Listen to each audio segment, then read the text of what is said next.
When the 2026 Super Bowl halftime show ended, one heavy question lingered in the air. Is what dominates the world today really Korean music, or is it something else entirely?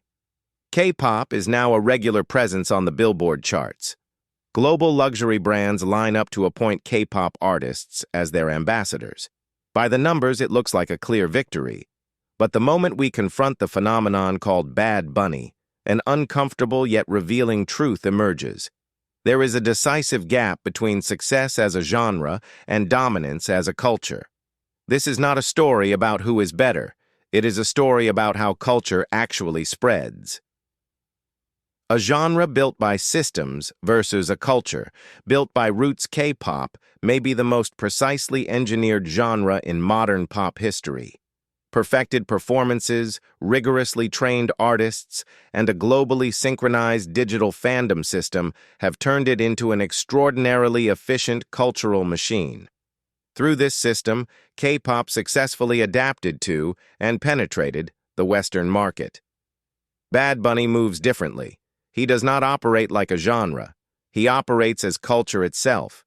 He does not dilute his language, soften his identity, or redesign his image to fit the American mainstream. Instead, he brings Puerto Rico's streets, social clubs, and the pride and resistance of the Latin diaspora directly onto the global stage, fully intact. If K-pop often travels as a refined product chosen by audiences, Bad Bunny arrives as a lifestyle, and the world adjusts around it. That difference is the difference between a genre and a culture.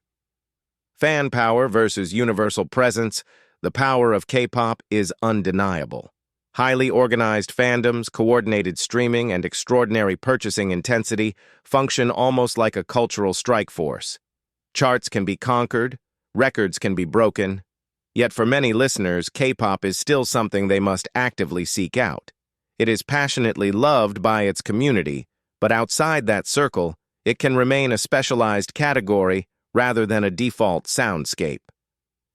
Bad Bunny's presence is different. He has moved beyond fandom and become part of the world's background music.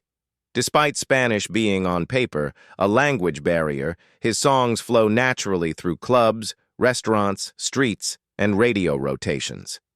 If K-pop can sometimes feel like a religion for a devoted community, Bad Bunny has become air.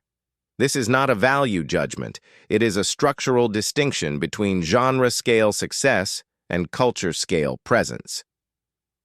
What Asia must rethink about A Bad Bunny's rise delivers an uncomfortable insight for Asian brands and institutions. Translated appeal has an expiration date. Untranslated identity becomes power. If A, Asia to America, remains limited to using K-pop stars as marketing vehicles, it stays tactical rather than strategic. The deeper move is cultural, presenting Asian ways of life, values, aesthetics, rhythms, and social attitudes as a cultural alternative, not merely as exportable products.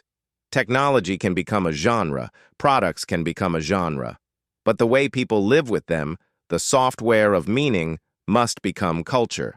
Hardware can be sold. Software must be believed.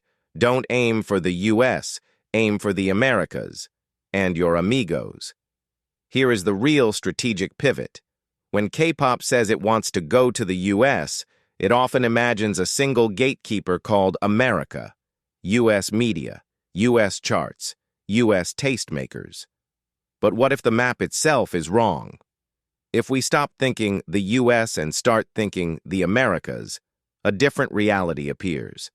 A continent-scale cultural ecosystem spanning Latin America, the Caribbean, diaspora cities, bilingual markets, hybrid identities, and cross-border digital scenes.